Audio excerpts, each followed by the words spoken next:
on March 19th. In accordance with Wisconsin open meeting law, the required public notice of this meeting ran in the Saturday, March 15th issue of the Waukesha Freeman, was posted on the LCCA website and the front entry doors at both school campuses.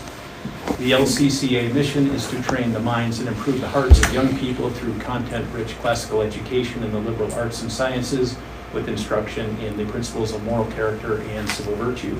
So please rise and join me in the Pledge of Allegiance. Pledge of Allegiance to the flag of the United States of America and to the republic for which it stands, one nation, under God, indivisible, with liberty and justice for all.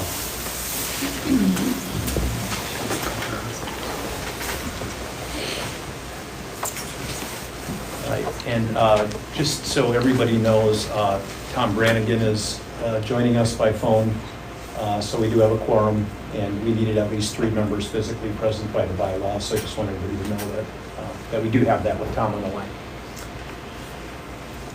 So is there any objection to the minutes from the February 19th, 2024 meeting or this agenda? No objections, so the agenda is approved. And can you hear okay, Tom?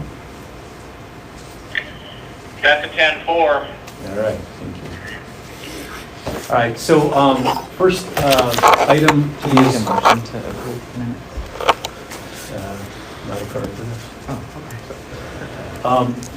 So the first item was, I wanted to respond to some comments we had from the board meeting last time.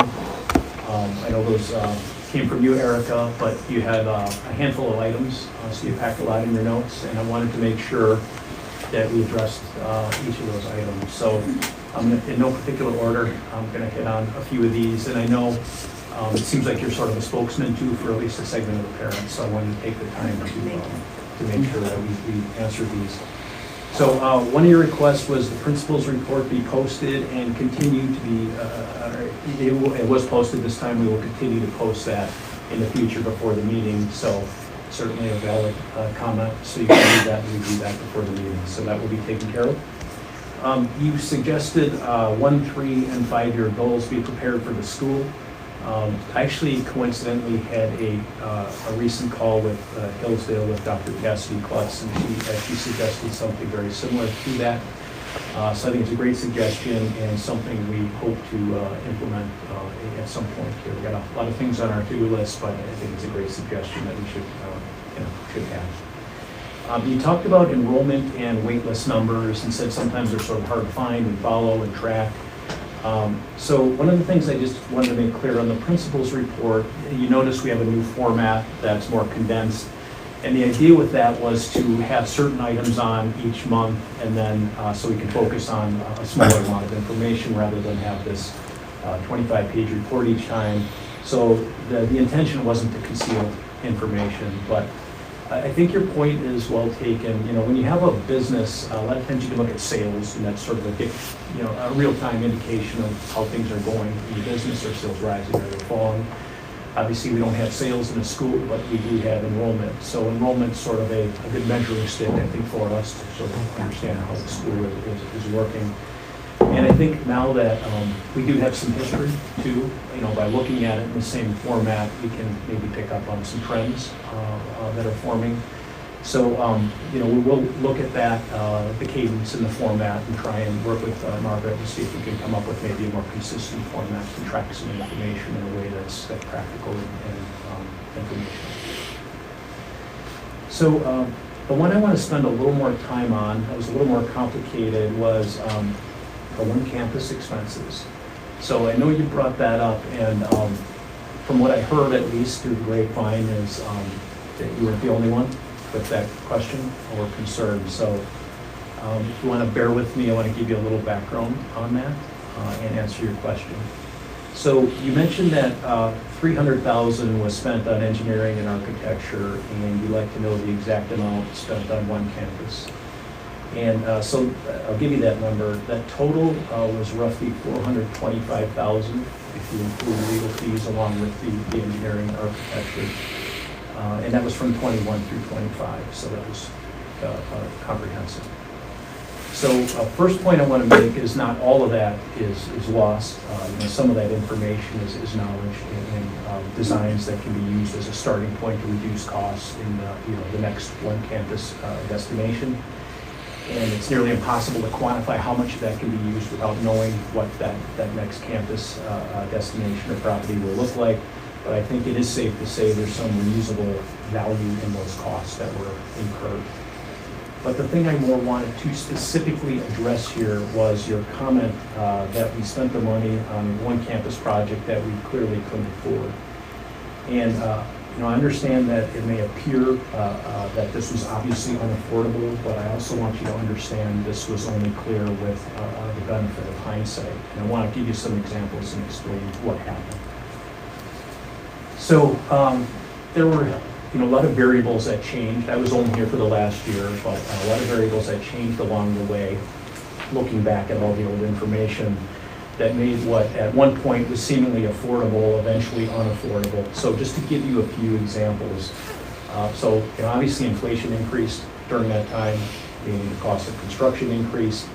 Interest rates rose during that time, which meant the cost of financing the project rose too. Extra costs popped up along the way that couldn't have been known in advance. One example is the town wanted us to pay for the salary of a full-time police officer in order to approve the PAPS project. And I'm not talking about a security officer for the school, a full-time police officer. So, that never came up until, the zoning approval. So, since we didn't know if that PAPS property would be rezoned, we had to simultaneously pursue a second property, which was in the town of Oconomowoc. So that, in addition, added some cost to the project.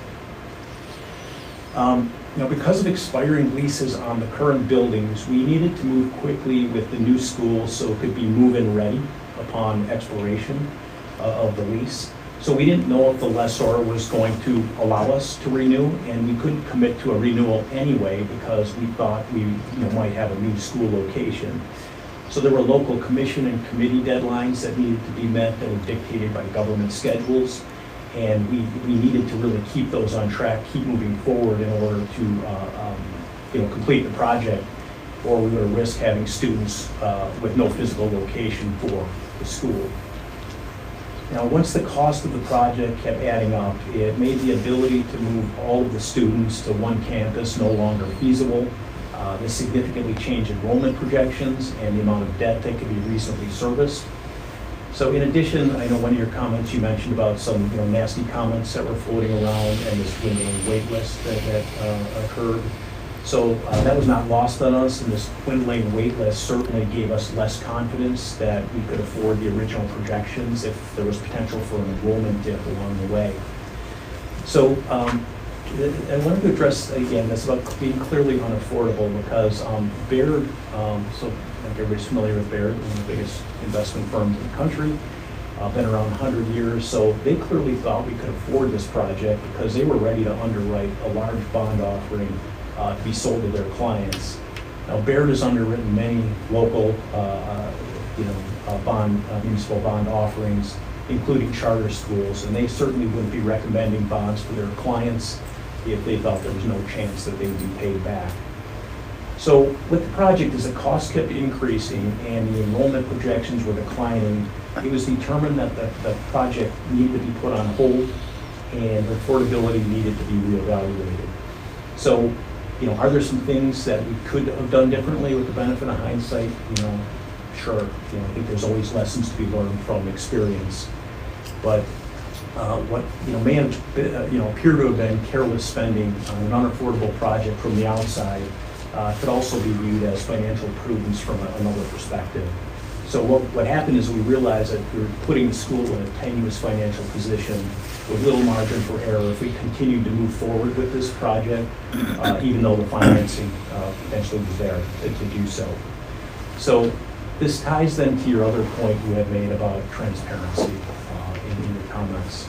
So I explained, why the one campus expenditures weren't, what they appeared potentially, and why But the thing I do want to be clear here is I in no way blame the community for asking questions about this, how the money was spent, considering I think there was an information void.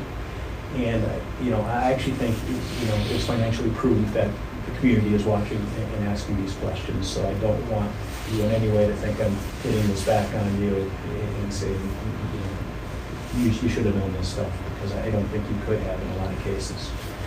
So to ensure better clarity in the future, we're going to make one campus a standing agenda item, and that is starting on the agenda tonight. You may have seen it, and we will continue, as long as I control the agenda at least, to have that on the that one campus on the agenda. And even if the update is, there's nothing new to update, we're going to have the update, just so you know that's the situation. Now, as we learned in the open meetings and records training session, there's no obligation for the board to take public comments or to record meetings. Yet these things were done and will continue to be done in the future in an effort to increase transparency. And I want you to know that, I've been on the board a year now, and I can tell you I have never witnessed any conscious attempt by any board member to conceal information. We're trying to navigate public meetings law, which is new to many of us. A lot of us are from the private sector, and I know sometimes maybe our efforts to be transparent were awkward and clumsy along the way. But the intent was never there to deceive or conceal. So our open meeting training, I think it was immensely helpful for all of us. We now have 2 new members with extensive public meeting experience, and now we all have another year of experience under our belt. So I think that's going to be really beneficial going forward for the board. Now, I recall some public comments the past year where community members said they were willing to extend grace, but at least in their minds, that grace period had expired. And I'm not asking for grace, but what I am asking for is instead for you to watch for progress at each board meeting. And there's a lot to accomplish and only so many hours in the day to do it. But our goal is going to be to methodically address our to-do list and to get better each and every meeting. So I ask that that's what you watch for. So in each meeting, we're going to have open and candid discussions. We're going to have it in front of anyone who cares to listen. And I hope you view this response as a good start in that direction. So one last thing, you mentioned how hard it is to raise money, and you gave an example of how you work your butt off with some others to raise $1,200. And I can tell you I've spent my career in personal finance, so I understand the value of money.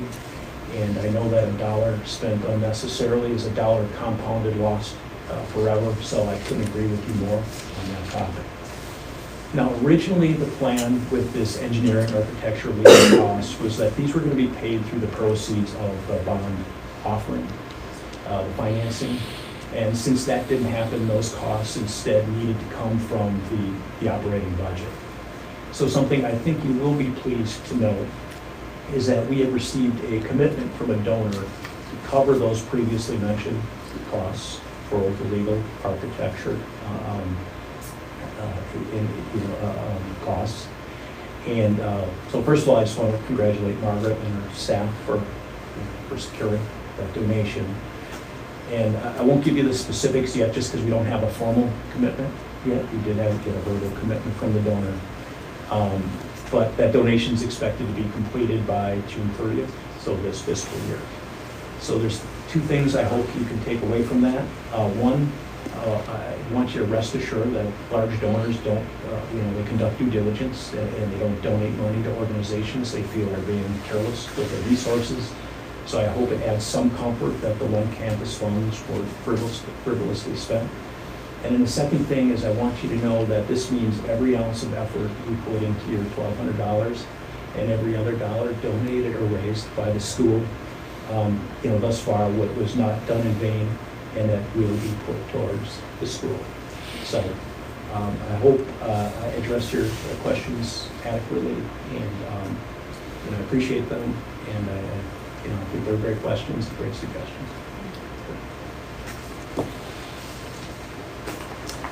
All right, so to the public comments.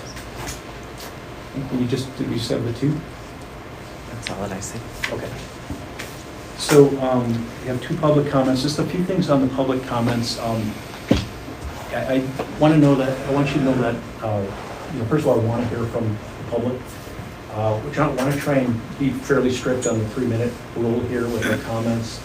And the main reason we want to do that, even if we have two comments, think, well, what's the big deal if somebody goes over, is because in the next meeting, somebody says, well, you let them talk for 4 minutes or 5 minutes. So we'll enforce the rules fairly strictly on that. But I also want you to know that our email is on the website, board email.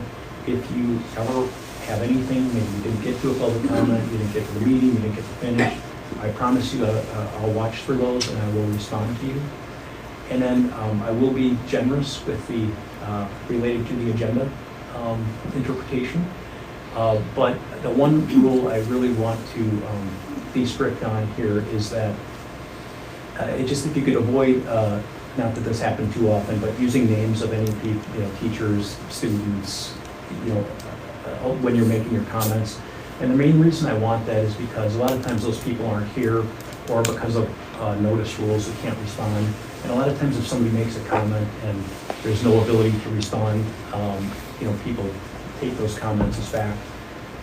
So if you do have comments, it's not that we don't want to hear from you if you have something specific about a teacher or whatever, a student.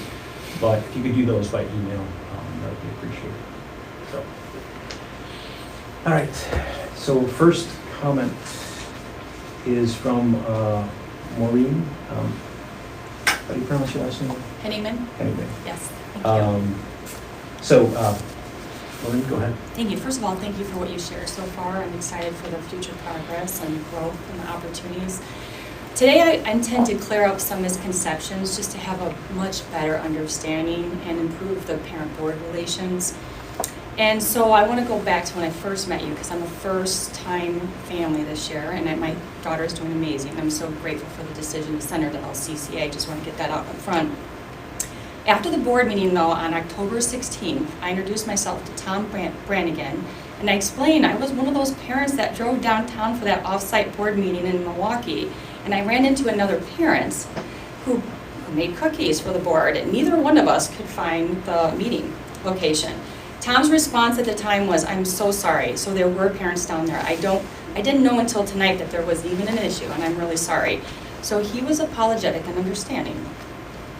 At the March 10th board meeting, which was just held to instruct the board on how to have open meetings and follow open meeting law, there was instruction given after a parent filed a public records complaint with the district attorney. The district attorney wrote a letter to the board citing violations of the law. The Wisconsin Transparency Project attorney required the training be held, and the board agreed to avoid a lawsuit. But I want to share with you a statement made by Tom at that board meeting regarding that off-site meeting. Tom stated, and I will quote, "As the board meeting started, the door shut. Anybody who came late needed to use a call box. And there was a group of people who came but couldn't get in and didn't think they should use a call box and got upset at the board. There was a little mini marketing campaign about how the board isn't being transparent, etc." He later continues to say, "If that same group said, we don't think we should have to buzz into the school either, take out those locks and take out those safety precautions, how should we respond to that?" End quote. To me, this is an embellished statement. It's off-based and it's disrespectful, especially because that off-site meeting was not easily accessible. This is actually an instance of a board member targeting parents and is an example of why it is important to ask better questions, to get to know the facts, to share perspectives, just to get a clear understanding of what was the situation to begin with. So what reason would there be to hold an off-site meeting so far away when there are plenty of local options? Going forward, I hope, for the mutual respect and appreciation of LCCA and its stakeholders, that we take more of a fact-finding approach and we ask more quality questions to get to the truth rather than rely on the stories we tell ourselves. And it's certainly my sincere hope that board members and parents work more collaboratively together. And I want to thank you for allowing me to share that. Thank you very much. And you stayed under 3 minutes. I appreciate it. All right, Erica, your other public comment? So I didn't really have anything prepared, but I just wanted to thank you for listening and thank you for allowing the principal's report, first of all, to be shared before meetings. I think it's really important to at least, I mean, I try to come every time and then I'm more prepared to at least know what you guys are thinking about and stuff. But I would like to know if there's anything that we can do to help as a community. That's what parents are doing here. You know, we want to be able to help, and all we need to do is just hear. So if you hear anything, you know, with the enrollment, you know, I saw there are a few spaces that are open for next year. If there's anything that we can do for you, then just let us know, because I have, you know, I'm the oldest one, but I have 3 more that are coming up, and I want them all to be successful in this school as well. And then, let me see, just that I hope that you guys know that when you're hearing from parents, it's coming from our heart. And I know that, I'm not saying, you know, names, but saying that parents are the problem is very disheartening when it comes from my heart, and I literally cry over things that happen at this school. So maybe that's me, I'm sensitive. But we just want to have clear communication, and thank you for your response to my questions, my concerns. I appreciate it. See, the donation's gonna make me cry. So thank you, and because every dollar does make a difference for the school, for the success, and it stresses me out as a parent that there's a possibility that the school will not succeed, and I need it to succeed. So that's it. And then training wise, I saw the lawyer's fees for the training. I just wanted to know if Skylar needed to, this is just off base, but if Skylar needed to be trained as well. Just because he wasn't here the last time, it's just something to think about. I can email you about it as well. But I didn't know if we needed to have another training session. That's it. Thank you.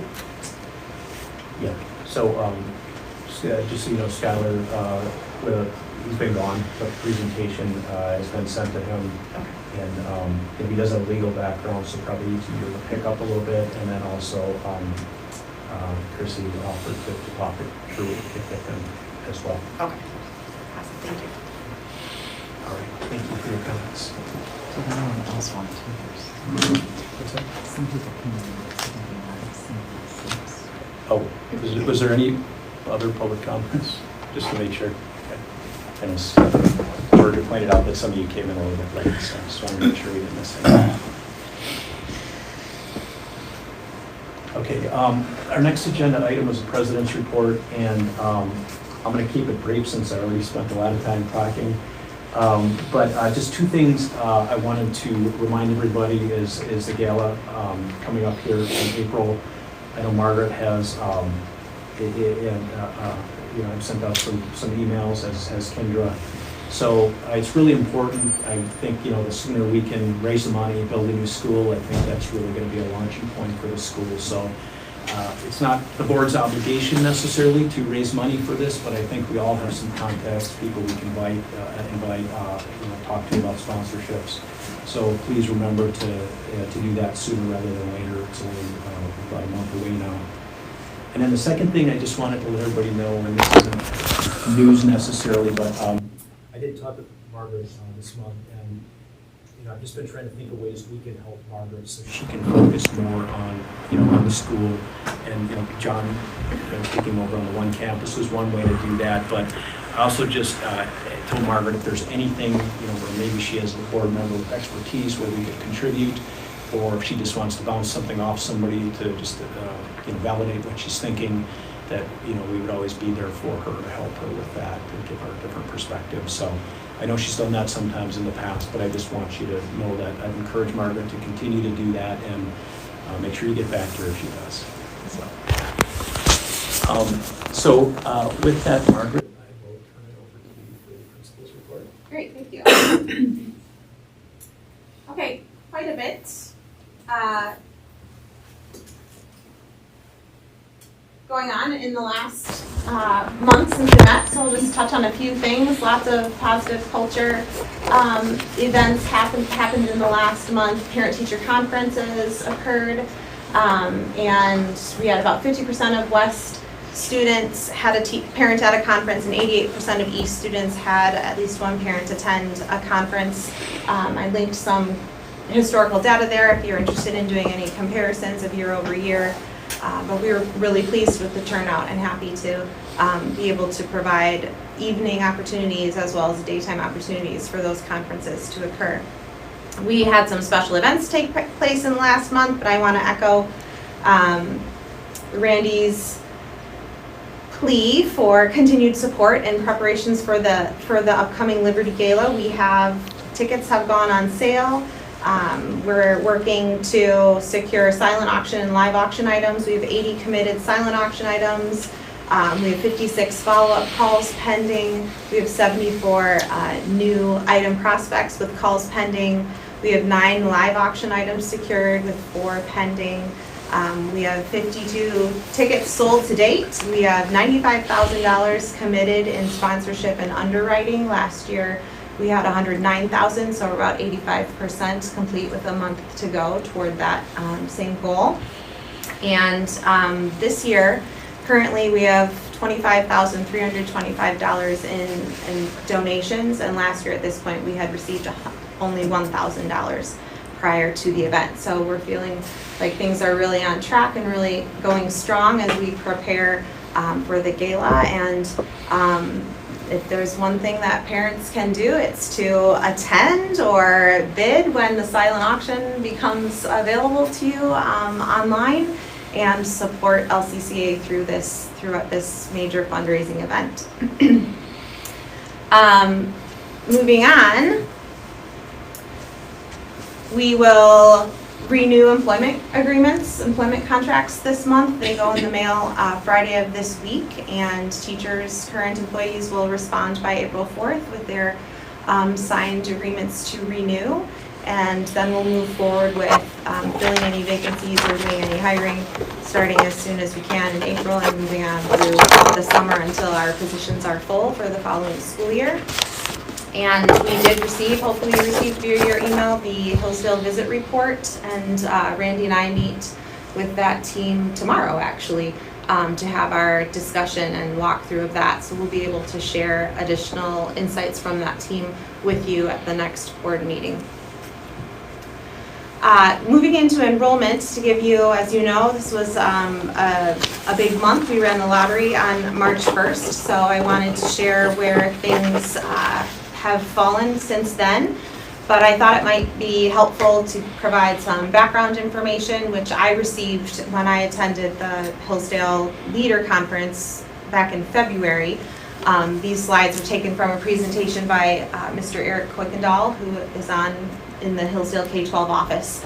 And so they take summative data that they collect from all the member schools in the fall, and then by February they're able to share with all the school leaders that attend the conference some information. So hopefully you had a chance to peruse this data in advance of tonight's meeting. It just gives you kind of an overall understanding of enrollment nationwide across the network of Hillsdale schools. You can see in general for the early elementary, primary grades are popular across the board, with some tapering off in the upper school or high school years. Here we are highlighted in yellow as to our enrollment and wait list in comparison to other schools in the network. You'll see Seven Oaks is second from the right. That's a school in Indiana to whom we compare on a couple different attributes and characteristics, and we're on par and kind of on track with them. They have several years of experience on us. I think they're in their 11th year, I believe. I have to double check on that.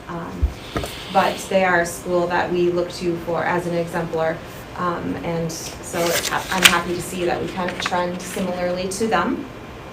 Here we are, again highlighted in yellow. This is sort of re-enrollment or returning students from the spring of 24 to the fall of 24. You can see we trend typically within the network. And then also 8th to 9th re-enrollment on a 3-year average, and these schools are listed from young to old. So there we are on the far left, third from the left. And we are about in the middle of the group as to our re-enrollment numbers in that 8th to 9th grade So that brings us to our current data. That top chart there is the number of applications at the time of the March 1st lottery. So by the close of day, on the last day of February, we had 171 applicants to participate in the lottery on March 1st. We did run that lottery and have been offering seats and working through the registration process of people who accept those offers or decline those offers. And as it stands as of March 12th, when I submitted my report to you, there were 60 on the wait list. Looking from another chart, same information, you can see the returning students, those students that are currently enrolled and intend to return next year. The withdrawn students, those that do not intend to return, and then the new student offers that we made with some total projected enrollment numbers and the available seats in a few of the grades that still remain. These enrollment numbers, this is enrollment season, is kind of like, we like to say at this point, we run the lottery and then the roller coaster begins.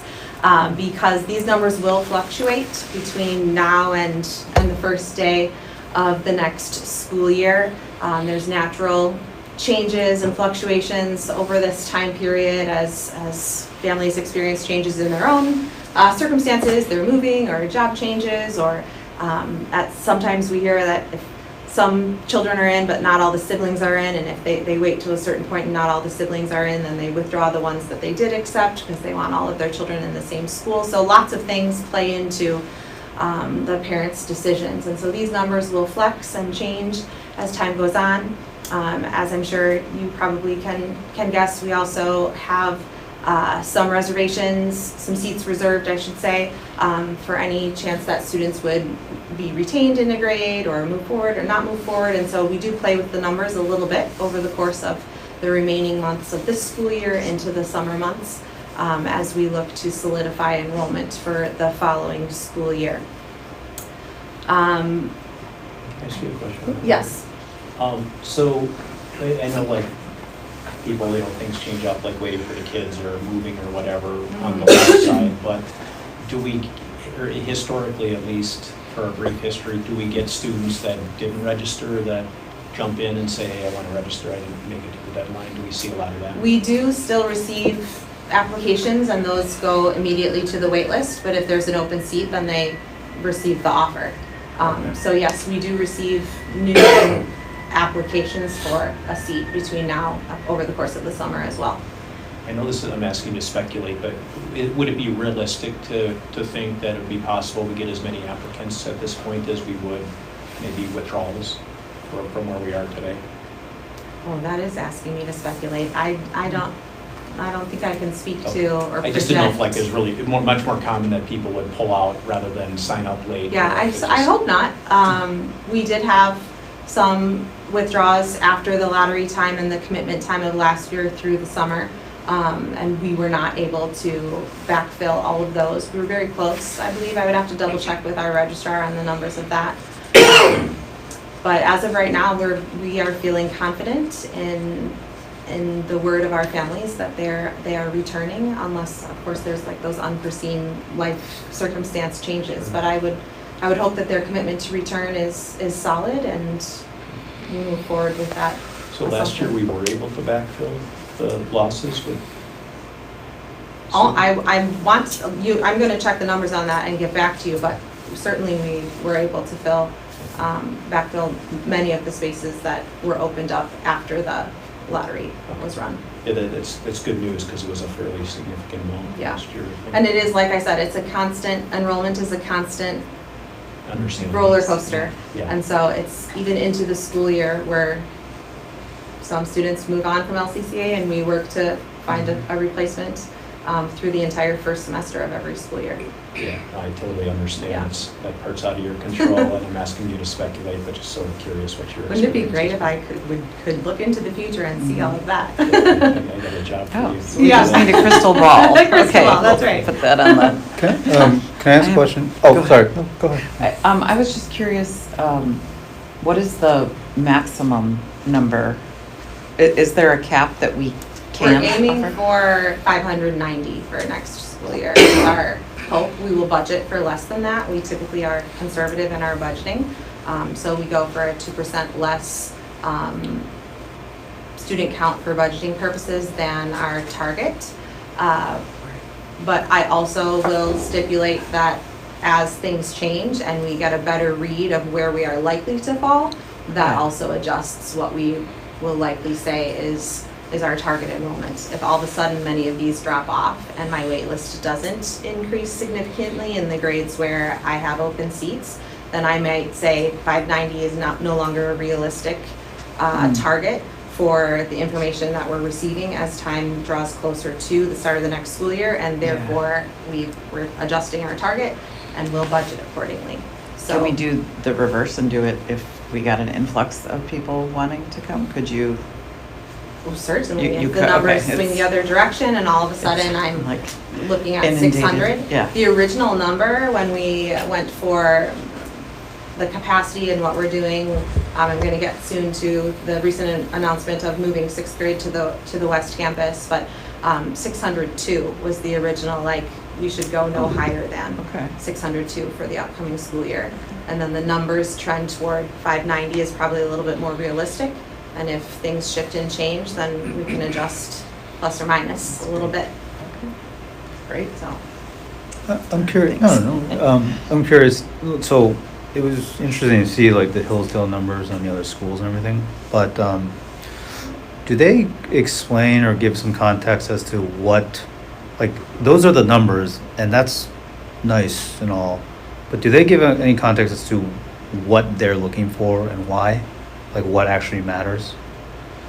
So that we can, not collectively on the network because each school is so individually different. I Right. think I can say with confidence that any Hillsdale representative would say there is no blanket expectation. We expect all schools to have XYZ as far as enrollment goes, or XYZ as far as a wait list goes, or these numbers here and there as far as different grade levels go. They won't prescribe expectations or standards in that way because they understand that each unique school's experience is dependent on different characteristics, different circumstances, different context.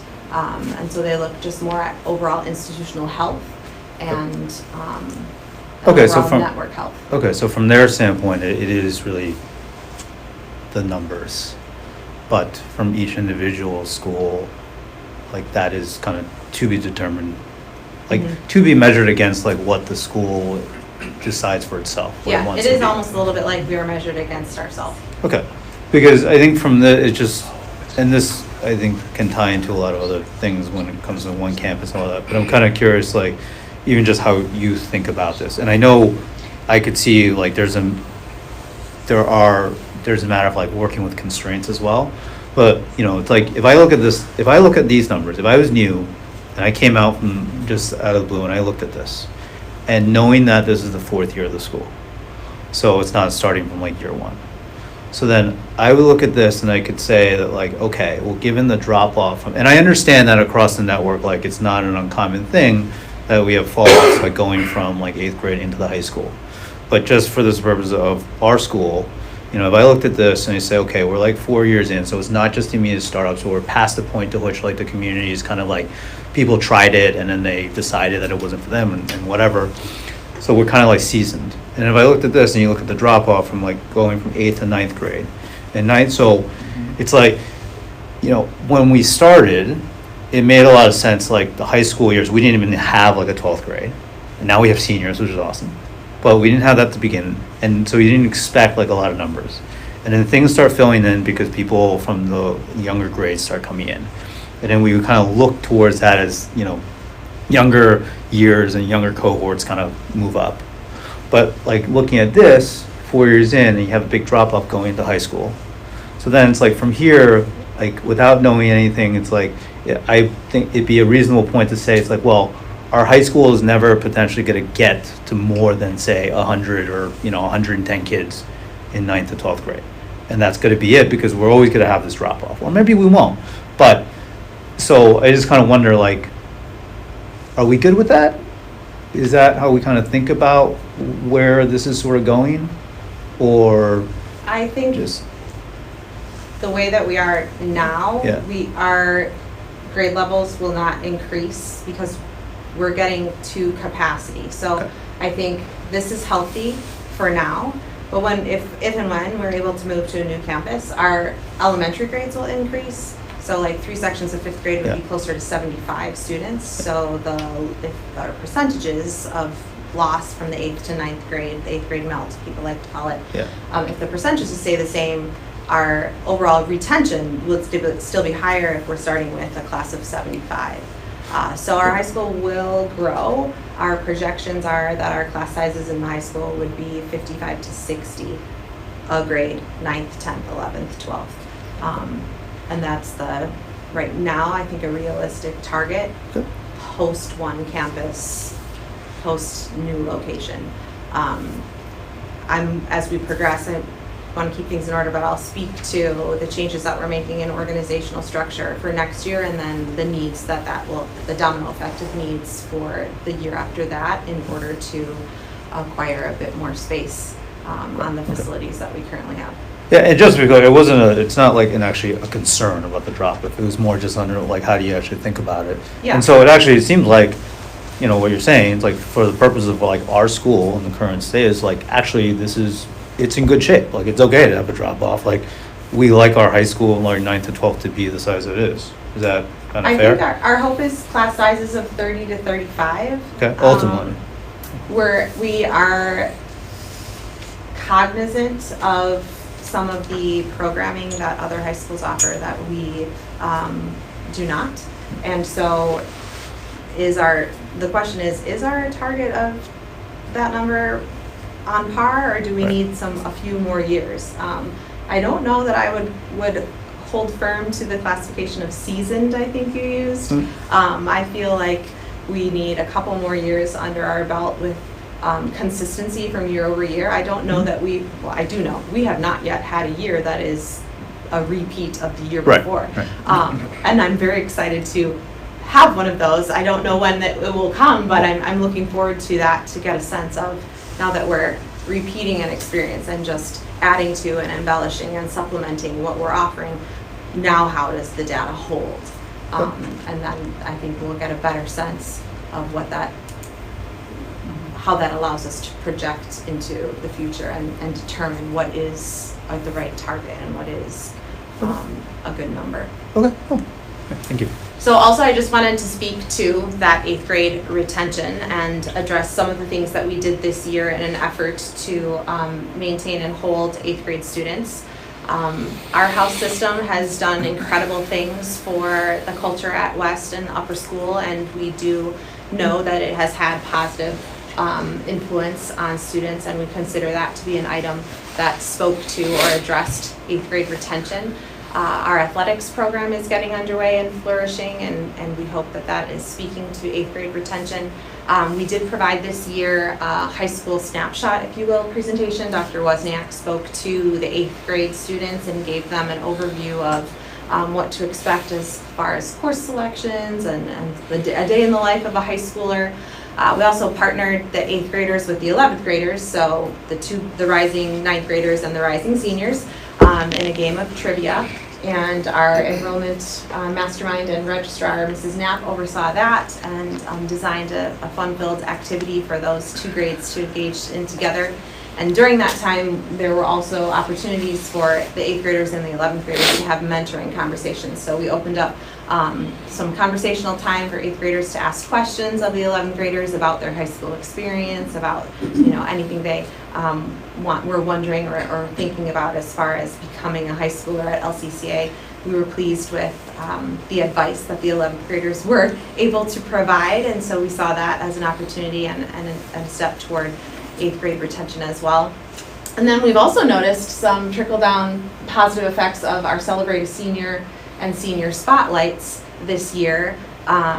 They're focused on the seniors, but they're also incorporating the whole school community, and we see the attention that we've paid to that also inspire 8th graders and other high schoolers to see how we care for our seniors and how we intend to celebrate their achievement at the end of their experience here at LCCA. So we see that also as an action that we've taken to address 8th grade retention.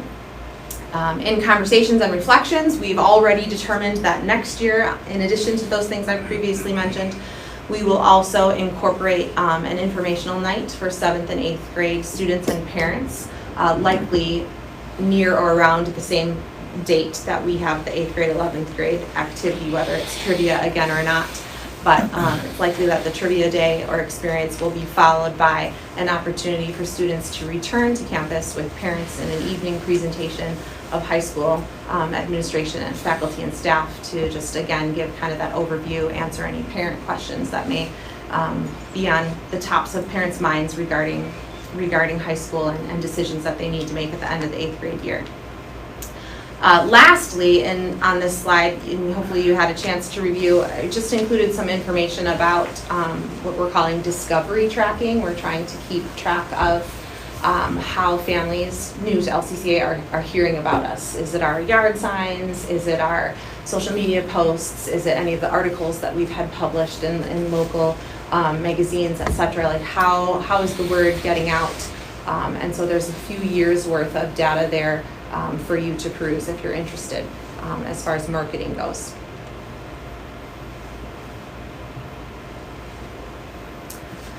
So as I mentioned or alluded to, I just wanted to, I know you are aware, but we did announce recently that 6th grade will shift to the West Campus next year, become part of 6th, 7th, and 8th grade middle school, and rotate or transition into the schedule at West. We considered many things, but spatial restraints at this campus required us to investigate and determine where are we going to put students and grow our elementary grades to 3 sections from K to 5, and the best decision with no negative effect on either campus on programming in any division of LCCA was to shift 6th grade to the West Campus. We have enough lockers in that building to accommodate the number of students that we will hold. We have enough classrooms. They will likely all have something happening in them every period of the day, but we have determined a way to make it work. We will staff appropriately to accommodate 6th grade joining the middle school schedule, and there were all-school communication that went out, and then an additional communication that went directly to 5th grade parents, the ones most affected by this decision.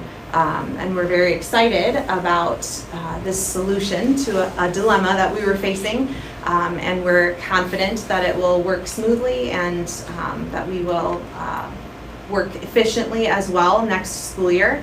We have a vision to the future, though. It will be extremely tight at both of our campuses. I feel like I've been saying that for a couple years now, but it's getting tighter and tighter in our buildings. And so we have had a conversation with the company that leases us the mobile units in the yard of East Campus. We're investigating what options we have. More units at this campus. We're also investigating what our options are to put units in the backyard at the West Campus. We do have permission from Bridge Church, the landlord of the West Campus, to investigate. They're in full support of us putting units in the yard. If we need to, of course, we'll need to go through municipal chain of command and determine permitting and all of those things. And we're investigating if that's the avenue that we need to go down. In order for West to still be appropriate for 6th through 12th grade in the 26-27 school year. So all of those things and conversations are in the works. We are having conversations with both campus landlords about lease agreements right now, very positive. We're likely to have a lease secured to extend our occupancy options at the West Campus very soon. Our legal counsel is reviewing it right now. And our East Campus conversations are going very well, as are our conversations for the lease agreements we have on the mobile units. So lots of different lease agreements and the time of those expirations, but lots of really positive conversations looking to secure extensions on all of those to make sure we have appropriate facilities for the years that we need them. Margaret, on the move the first sixth grade. I know whenever you do something like that, it works good for some people and inconvenience for others. I just wondering what the general feedback you've gotten on that change. The staff is excited and understand and the need for the change in the move. And beyond that, I think Dr. Wozniak and I have received collectively about 5 parent emails, to which we've responded. Just a couple additional questions about how is it going to work. There was maybe some misunderstanding that we were going to need mobile units or exterior classrooms at West to do this, which is not the case. We're good to go as we are. And so we just responded to those very few email communications that were received. And so the students, the 5th and 6th grade students, they're ready to go now. And they said, oh, Mrs. Hagedorn, we get to go to West. Yes, you do. This is great. So the kids are excited. And beyond that, I have not received any negative responses. It seemed like the communication was really solid from what I saw anyway. I worked Maybe really hard to explain the thought and deliberations that went into and all the different options and possibilities that we investigated and did our due diligence to really decide and confidently say this is the right and best decision for us for next year. The fact that you didn't get a lot of responses probably means you did a pretty good job of communicating. I hope so. Yeah. I put one campus on my slides because I was unsure if it was going to be a separate agenda item or wrapped into my report.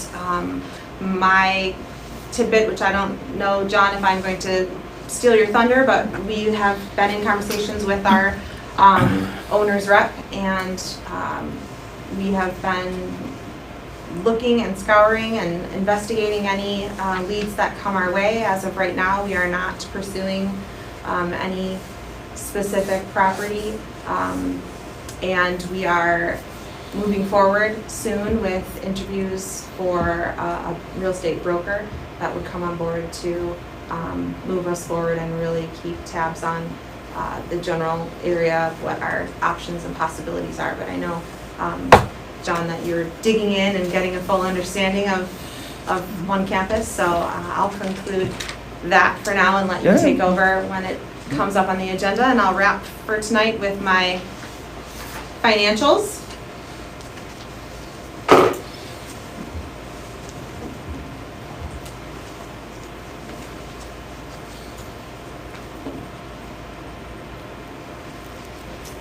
So looking over the different financial statements for the month, you will have noticed that the revenue received in February included earnings on investments from selling 2 CDs with Edwards Jones and investing in a few more. We also received some special education state aid and per pupil revenue.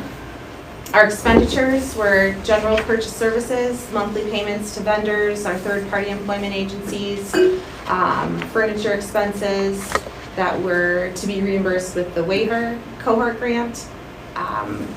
We also had just some scheduled monthly and quarterly operating costs.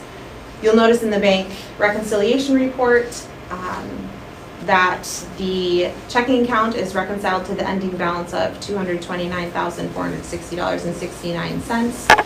Our money market reconciles to $2,372,917. Our Waukesha State Bank is $100,000, and Edwards Jones is being reconciled to $787,000 and some change. Our total cash on hand currently is $3,789,522.36, which equates to approximately 168 days cash on hand. And it's about a $400,000 increase of cash on hand compared to last year at this time. And budget versus actual, I think I've explained it every month, but our salaries are coming in slightly below because of the 21-month pay period versus the 24-month pay. And you'll notice that the 810 general is that line that was created a few months ago just to recognize the one campus expenditures that were capitalized in the 23-24 and moved to that account or that line item.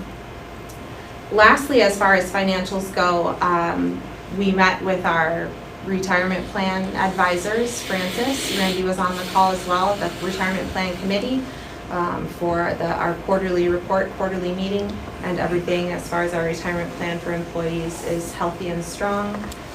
We were advised of no changes, and we're just keeping tabs on a couple different investment accounts for the health of the large group. I don't know, Randy, if you want to add anything about that committee meeting?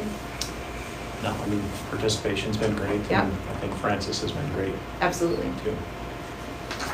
And that concludes my report for Just the evening. a quick question on the financials.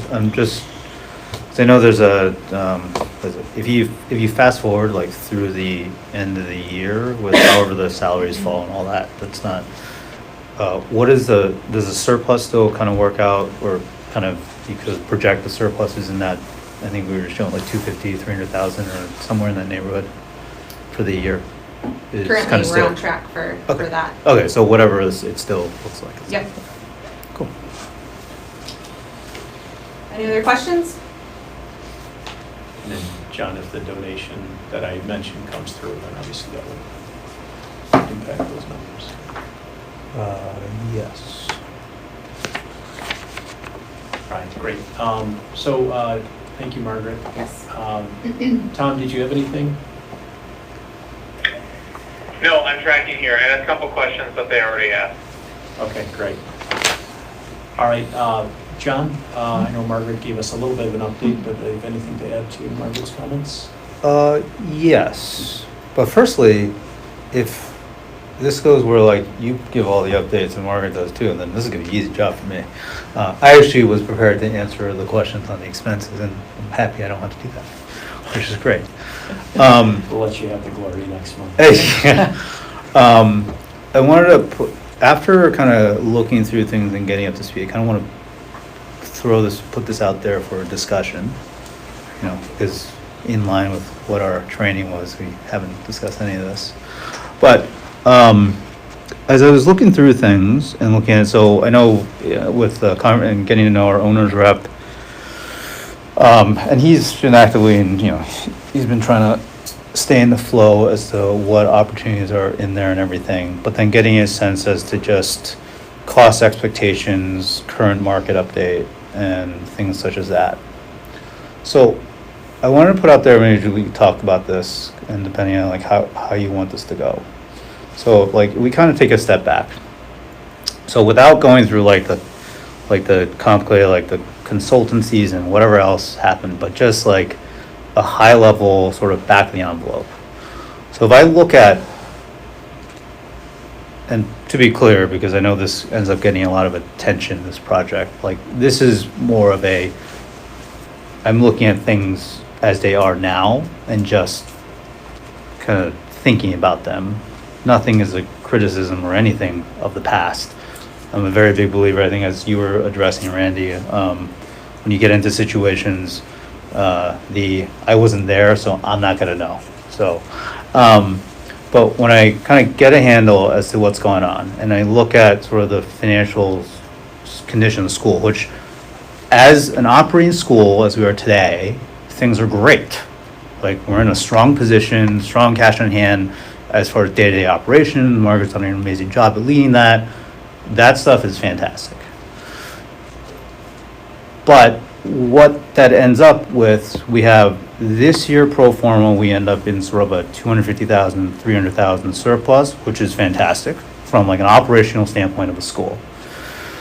I think when we were looking at the one campus project before and forecasting going forward and increase enrollment, so on and so forth, however that number ends up arriving, there was perspective that, that surplus can end up accumulating. We can get to 700,000, $1 million, like possibly 2 if we look out kind of 2028, so on and so forth. So call that, those are the rough ballparks of where potentially we could go. And I'll get to the point of all this in a second. So looking back, previous efforts when we were looking at prospective costs of a school and a one campus. By the way, I'm all for a one campus. As a parent, as a board ed, all for it in every which way. But I think it makes sense to think about this like, this is as typical for a lot of schools. This is the biggest financial decision that's going to be made. And it's also one that's probably going to outlive all of our tenures at this school. So once you do it, you live with it for a long time. Okay. I think previously, like when there was exploration doing bond offering, that was in the range of 30, 35 million, so on and so forth. That, by the way, just from a professional standpoint is, and a market standpoint, is well within reason as to like what people pursue in the market. There was nothing unreasonable about that. It actually made a lot of sense. But that doesn't necessarily mean it may be the right move. I know historically we've also explored financing through bank financing, so on and so forth, different options. Owner's rep and previous like analysis, especially with the other prior effort, kind of put, potential sort of like cost burden, so to speak, or cost budgeting, whatever, like somewhere in the realm, like we could ultimately as a school looking at, with the forecast projections, so on and so forth, without getting into details, somewhere at say $15, $20 million. Okay, so we kind of put those numbers in our head.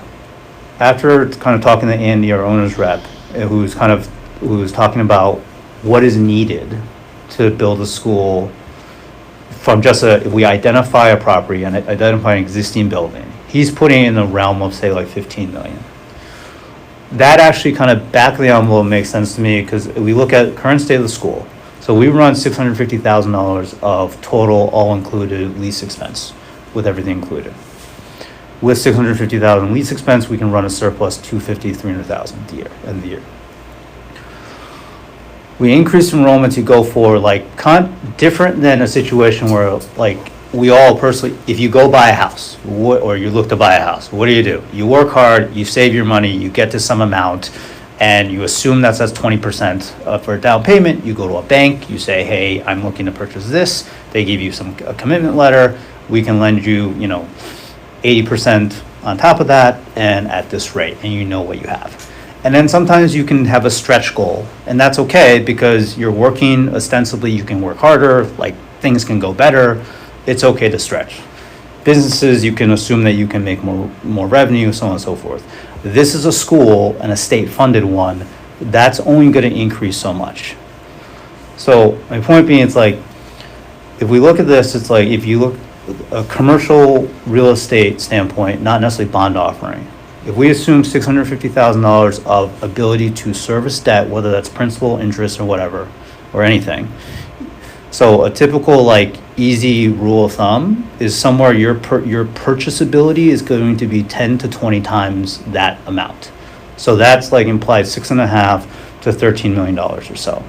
So forecast forward a budget, we can increase the amount that we can have to service debt because increased enrollments and maybe more donations, but we're not getting to a level that's say marketably that much more. And then on top of that, depending on the rate environment, so on and so forth, like we're probably in some realm of like $15 million might ultimately be a stretch anyway. My point being of all this, after looking at all this stuff,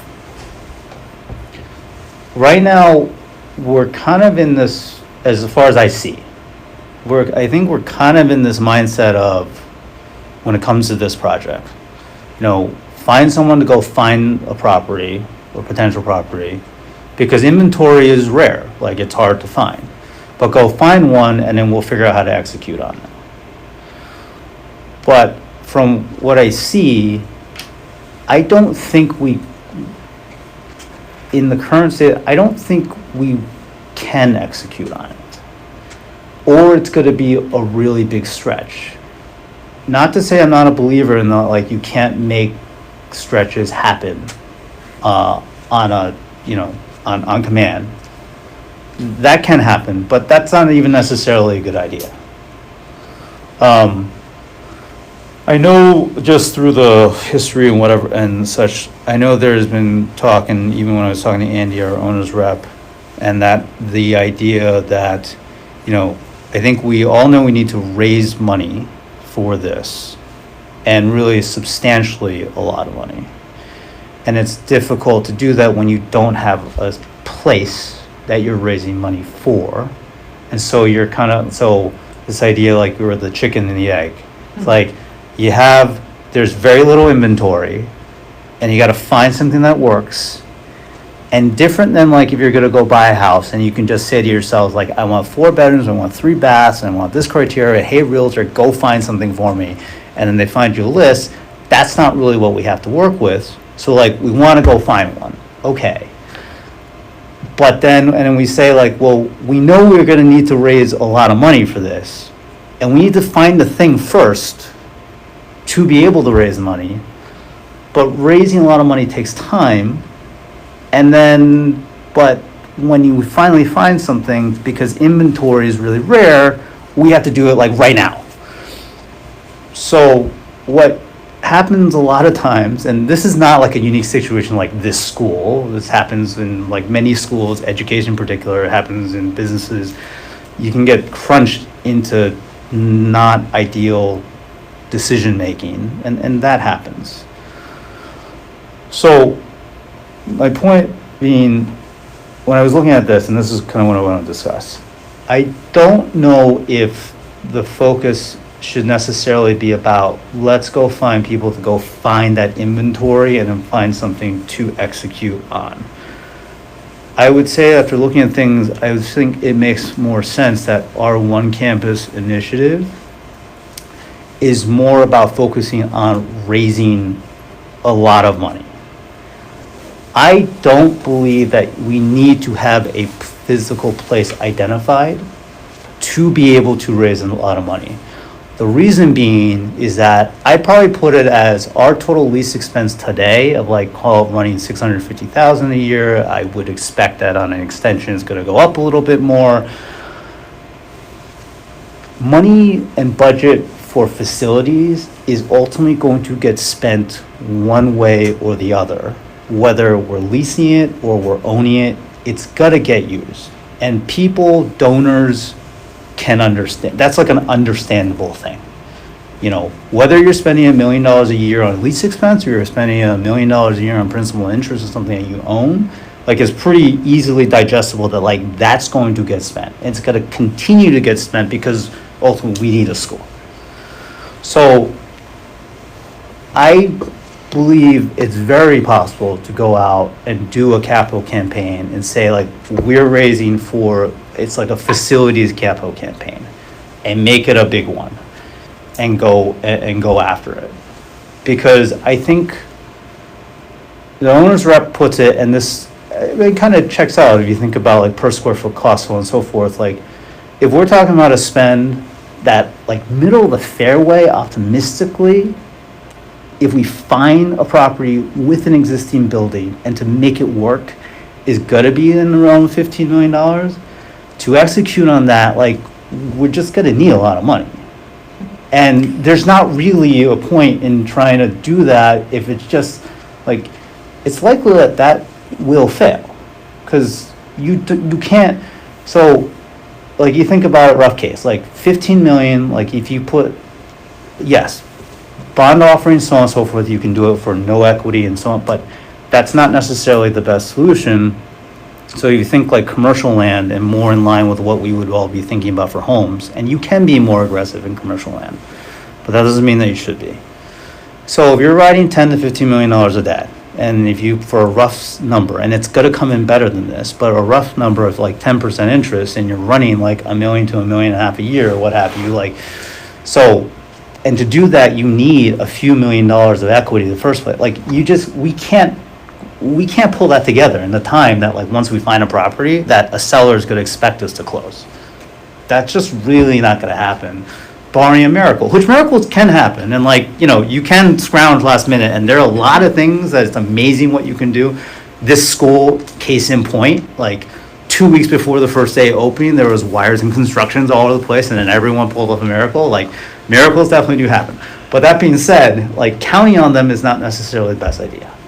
So I think like, as a point of order or whatever it is, I think the discussion point is to say, I think after looking at everything, it makes the most sense. I'm not opposed to always being in the flow of opportunity information, what's out there. That's always useful to know. But I think like our focus as far as one campus should be is go raise money, not really find a property and think that we're going to close it in 6 months. Because that's a very difficult lift. Could it be a simultaneous exercise? I think, like I said, there's never anything wrong with being in the flow if something comes up. Yeah. And you never know that if something comes up and it is perfect, and to really make a big push and inspire donors and, sell the story and they can come in really quickly. Again, that's not out of the realm of like things that are possible. Yeah. But I think it practically makes more sense because ultimately I think for decisions that you're going to make, that you're going to live with, that are supposed to stand a length of time that exceeds however long any of us are going to be in the school, oftentimes you kind of want to be able to do that from a position of strength as much as you can. And we're just not going to be in that position of strength. Not to anyone's fault. I mean, everyone's made historic efforts over the years doing this, but it's just practical reality. We can't make more revenue, outside of donations anyway. Right. So I thank you because I'm just kind of forward thinking. We're hoping for, so I appreciate it. So maybe we could make this an agenda item for next time and tie that in with the capital campaign and have that discussion. Because I think there's some valid points there. But also need to make sure we have our notice and everything on the items. So I thought maybe that would be a good thing as we make that our focus for our one campus discussion next time. Does that sound reasonable? Has Tim, our interim director of advancement, touched base with each board member yet? Have you spoken I to have him? talked to him. You have? Yeah. Okay. Okay, I think he'll be reaching out just to touch base with you all along the lines of that idea.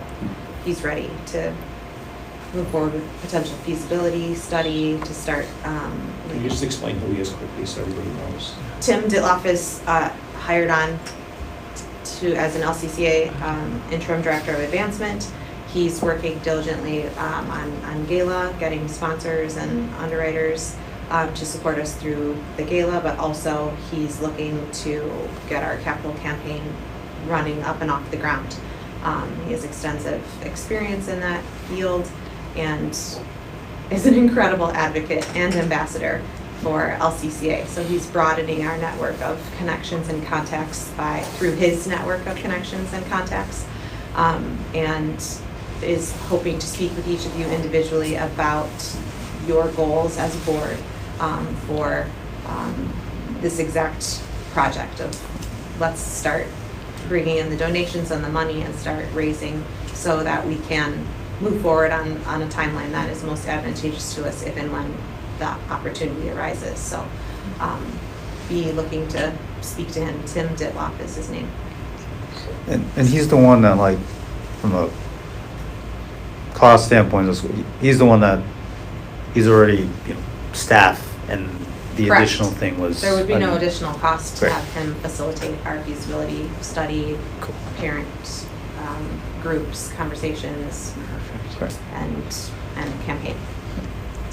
The capital campaign that you referenced, just for clarity's sake, is for this one campus. So Yes. that's, okay. Mhm. We should brand that, come up with We're working on that. that. Oh. Talk to Tim about that when he calls you. Awesome. Okay, super, thank you, John, for thorough. I would also, can I just add also the strategic planning Oh, firm right. that is covered by a grant that the previous board members agreed to pursue.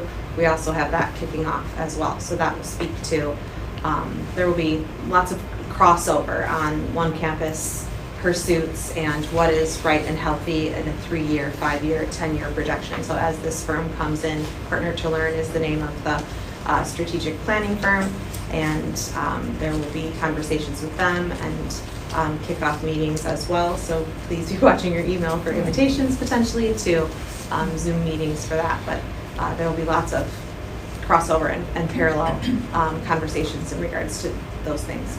And that grant, it's specific to strategy thing, like it had to be for that purpose. Yes, the grant was specifically, yes. Cool. The money could only be spent in this way. Right. Awesome. So your comments were well timed. Fortuitous. All right, next item was the forward parental opt-out. So would anyone like to make a motion to recognize the forward exam parental opt-out option per 118.32B3? Move. And second? Second. Okay, it's moved and seconded to approve the forward exam parental opt-out option. Is there any debate? And maybe Margaret, you could explain this a little bit so we... Sure. So just in general, every year we give the Wisconsin State Forward exam as required by the state, and that's given to 3rd through 8th graders, and there's some social studies test that's also given to 10th graders. At times and over the years, some parents opt out. They ask that their student not take that exam. There is some state expectations that certain grade levels would be granted automatically an opt-out if a parent requests it.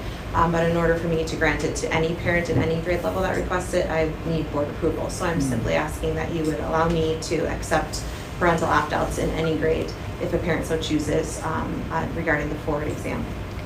Would there be any reason not to? Is there any? I don't downside believe to so. doing this? If a parent prefers that their student not participate, I don't know why we would not No downside for the honor school that. at all? Right.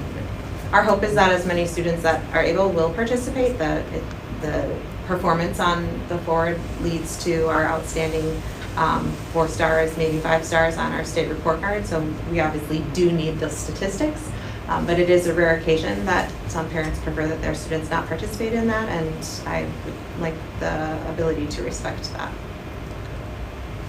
Any questions? Tom, anything from your end? No, sounds pretty straightforward. Yeah. Okay, so the question is to approve the forward exam parental opt-out option. All in favor, say aye. Aye. Aye. Those opposed, say nay. The ayes have it, the motion is carried. Thank you. All right, so our last item is the governance model. So last meeting, I passed out some books on the Carver model, the Cliff's Notes version of the big book. And now this is a summary chart of the Cliff's Notes.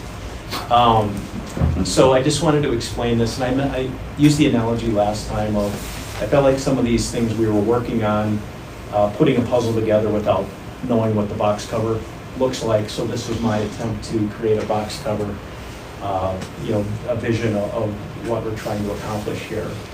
So this is based on the Carver model. So on top, this is just looking at, these are the board of directors' responsibilities. HOS stands for head of school, if that's not obvious.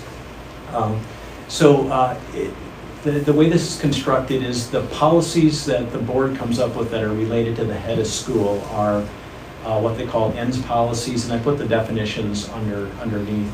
But this is telling the head of school what success looks like. And the idea here is, these would be fairly broad, but the idea is to make them specific enough that whatever interpretation the head of school would come up with would be acceptable to the board. So like just a simple example might be, to provide, continuous education from kindergarten through 12, and then define exactly what that means to the level that Margaret could interpret that in any way that we would feel makes sense. So, currently I think there is a void there that we can fill in with some of those policies. We have a mission statement, and we also have the head of school limitations, which is the second item there. And I know some of you were here when we approved the limitations, and we can revisit those again now that we have some new board members. But the idea there was to the ends policies tell the school leader what you're trying to accomplish.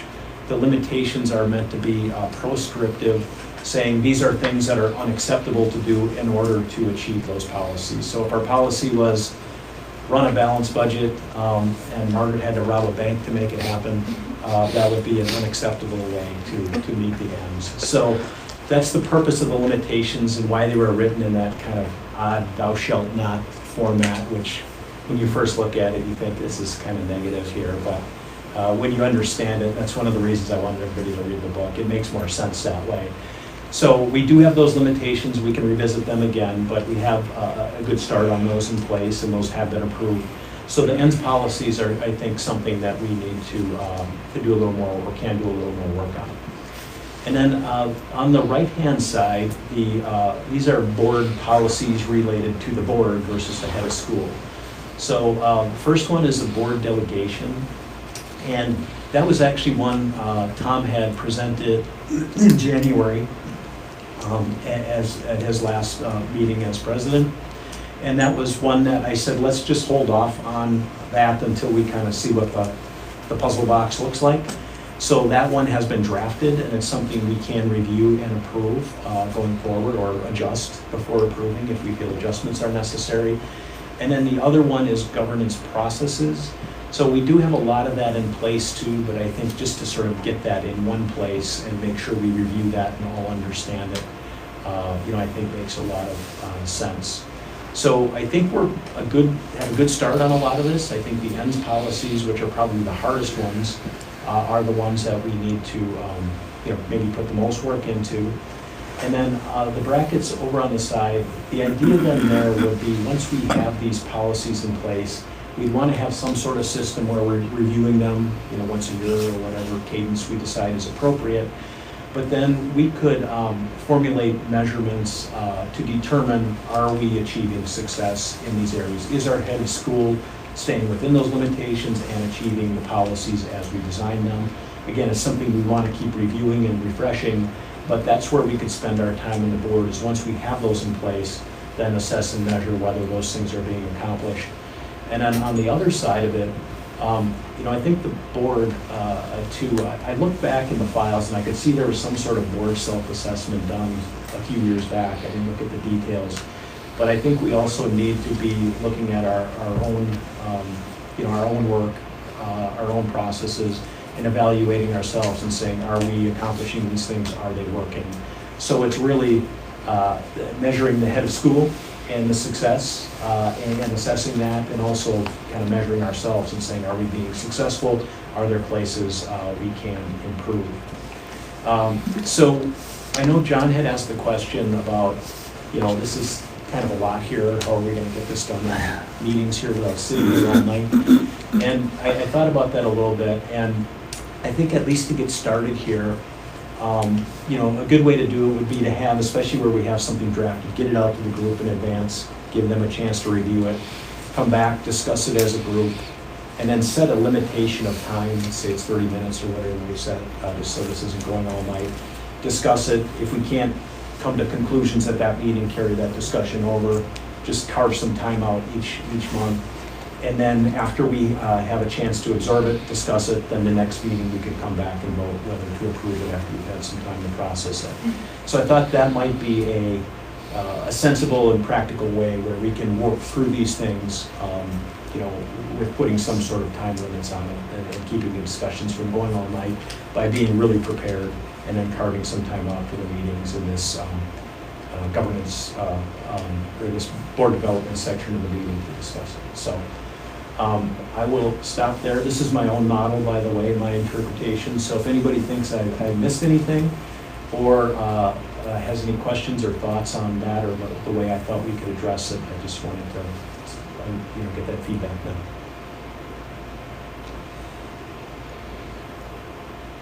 So our goal as it relates to this, in whatever amount of time, I guess, is coming up with the collective policies. That's correct. That's what we're... Correct. And I think we have the head of school, the board delegation, and the governance process substantially complete already. So it would be mostly the ends policies, telling head of school what success looks like, that we would be spending most of the time. Mhm. That's good. I agree. I mean, I think this is fantastic. I agree that 3 of the 4 items seem to be pretty well materialized, and, you know, we gotta have something to work on, so. But now this doesn't propose, because it's like anything else, like usually you work on vision and strategy, and then once you define those, then you start putting in the constraints to which you operate. So we're kind of saying like, we have the operational policies done, but we have to work on the strategy and vision thing, which is fine. I think my only thing is, so we can make changes to the other things, or we're kind of working on the ends policies, assuming a fixed set of the other 3. No, we can certainly update the other things as well, and some of you weren't even here, so I think at a minimum, we want to review them and confirm. Okay. Everybody understands and agrees that's on the board now. And I understand, you know, it might look a little bit backwards. That's fine. But, you know, that's where we're at today. So. Yeah, what we got? And then the other thing too is with the kind of the strategic goals that were brought up earlier too. It's like, you know, once we define those ends policies, you know, I think those goals go hand in hand with it. Here's our goals in order to achieve, you know, success for the school. All right, great. Tom, are you studying that on your computer while you're listening? It's already memorized. No, I mean, I concur with my colleagues, and I think what you're doing here is you're taking a very dense document and you're distilling it down in, you know, pretty easily digestible, you know, chunks here for us to kind of chip away at. Is that kind of your goal? Yeah, that's spot on. Yeah, good. Yeah, good work. I appreciate you taking a stab at it. Okay, excellent. Then we will move forward with that plan starting next meeting. And so, would someone like to make a motion to adjourn the meeting? Motion. Second. Okay, did you second? I second. Okay. All right, all in favor say aye. Aye. Opposed, nay. All right, meeting adjourned at 7:27 p.m. Thanks, everyone. All right, Tom. Take care, all.